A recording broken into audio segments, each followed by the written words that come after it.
The Evolving Research Landscape 2025. Quick shout out to all our sponsors, and here's the agenda. I'm going to start by looking at the global political and economic picture.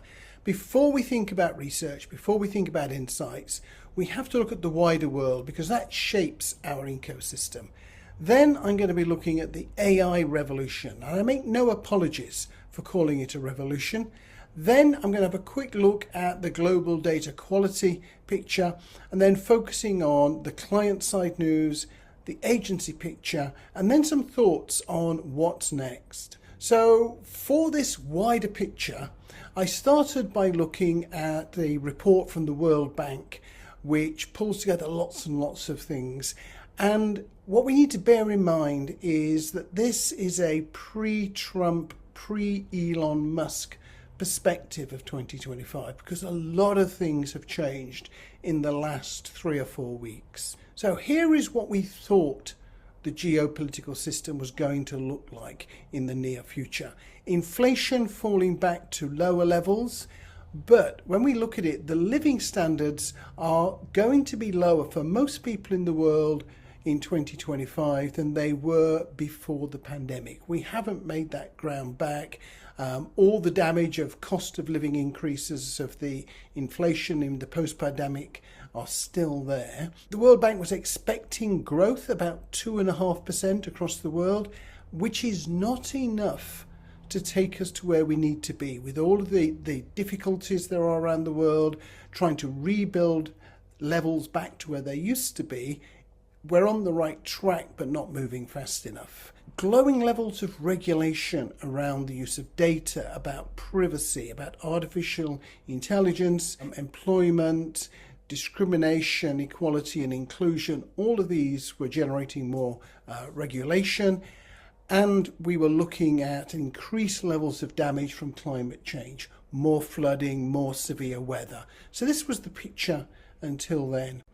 But now we are living in what are often called VUCA times, volatile, uncertain, catastrophic, hard to anticipate. I've used this image here because we don't know how much of this will happen and how much of it is bluff and how much of it is threat. The sorts of issues we're looking at, trade wars, so tariffs and non-tariff barriers.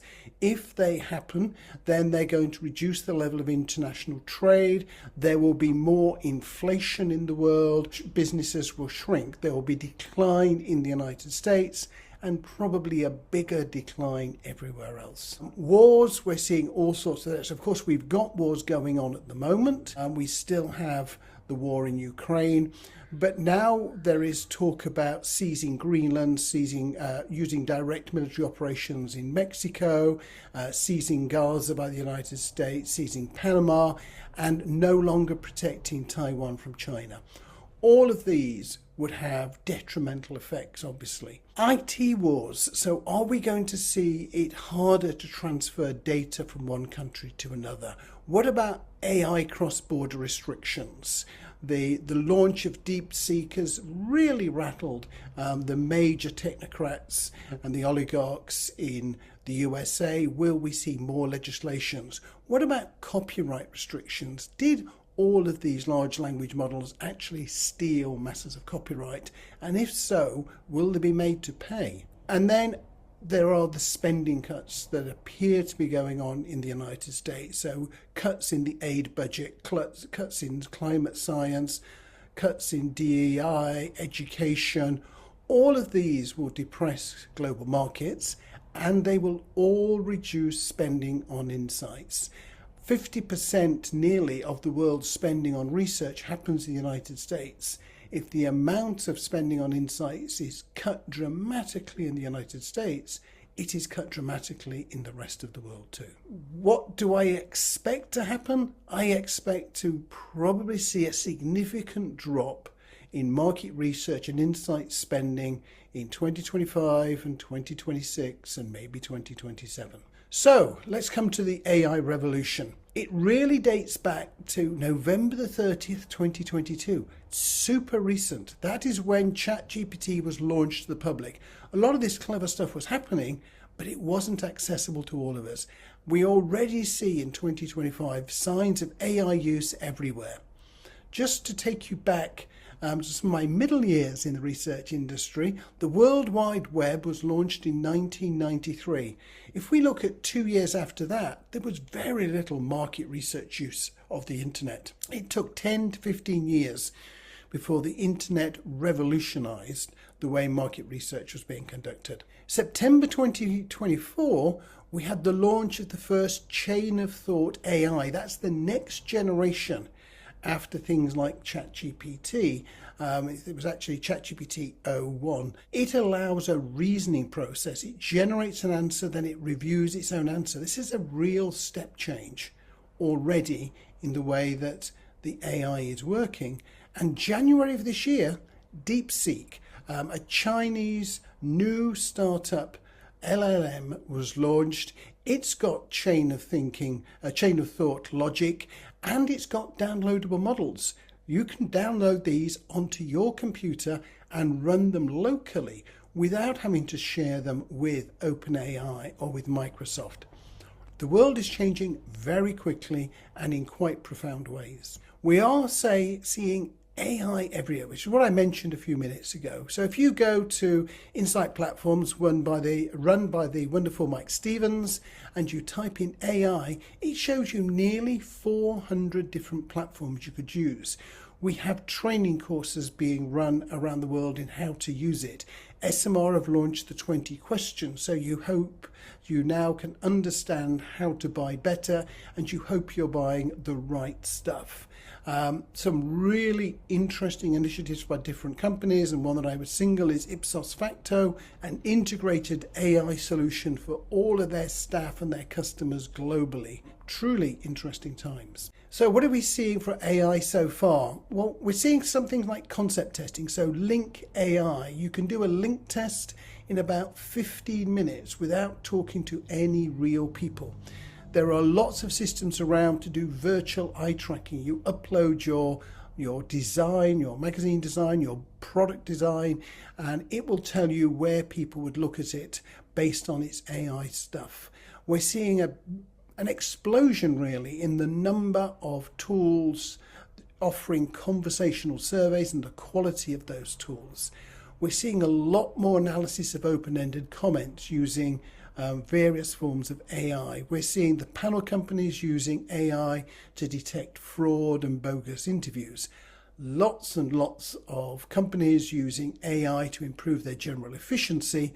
And we're seeing some new services. And probably the biggest category there is synthetic data and personas, which are making quite an inroad in some parts of the world. Note, large language models are language models. This is one of the reasons why Qual has been a much bigger beneficiary so far of things like Copilot, ChatGPT, Gemini, and so on. What about the business of market research? Well, we're seeing lots of new companies, new products and startups offering artificial intelligence.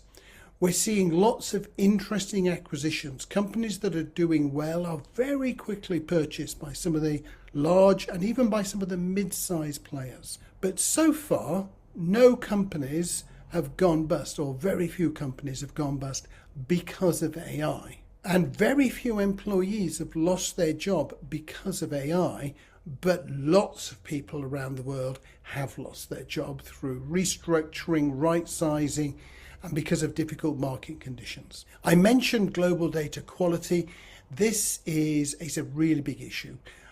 It looks like the panel companies are really being attacked by bogus people trying to earn their points and their rewards. By some estimates, maybe 30% of the data that is collected is bogus. So the big organizations of the world, the SMRs, the research societies, MRS Insights, etc., have come together to try to battle this. It's the Global Data Quality Initiative, lots of great work. If it is not successful, it too will change the way that we do research, and it will probably give a lot more credence to things like synthetic data and personas. So what is the client-side news? About 50% of research projects are already conducted internally. This is from the SMR's Users and Buyers study. What we're hearing when we're talking to clients is there are lots of hiring freezes. Many clients are facing travel bans, and there are layoffs in client-side insight teams around the world. The lessons so far, and most of these are from the SMR Click sessions.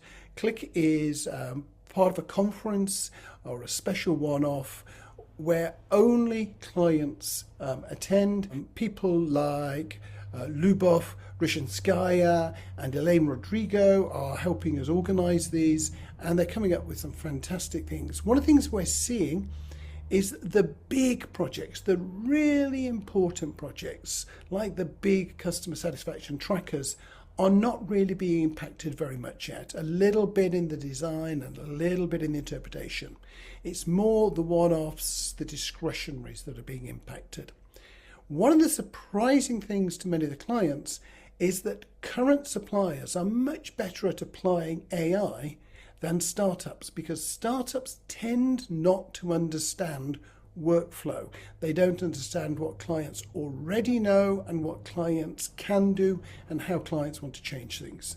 And we're seeing a lot of reference to the 10-20-70 rule. A good use of AI is 10% about the technology. It's 20% about the data you can bring to bear on that technology.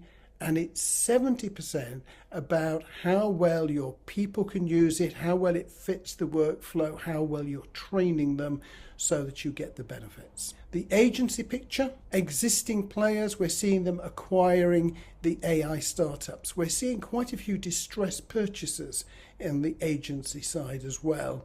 And lots of companies are launching AI products. In the last couple of months, this month, we have seen Ipsos and Toluna both launching synthetic data services.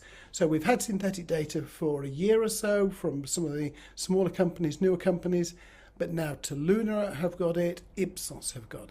Large numbers of layoffs, but mostly not related to artificial intelligence. And what we're seeing is that a lot of the agencies are feeling squeezed between platforms which use AI and are selling directly to end clients, and end clients being more self-reliant. So there are some real challenges for agencies going forward. What do I think is coming next? Growth areas. I see conversational surveys are going to grow and grow. Much more qualitative analysis with AI assistance. More automated testing like the Link AIs. I see a lot more synthetic data and a lot more personas. I see a lot of tools for non-researchers being developed. Trends, it's about faster and cheaper. It's not about better. And in fact, it's about good enough. If I can get something that's 80% as good, 10 times faster, and 5 times cheaper, then many clients are going to go for that. We're also going to see what I call the no research options. Simply asking AI platforms, tools, devices for advice. When should I launch the new gaming product in Japan? And what are the main things that I should bear in mind? Are the sorts of things that the new distilled AI database systems are answering without collecting any new data at all. So we need to think about, when is market research even going to be necessary?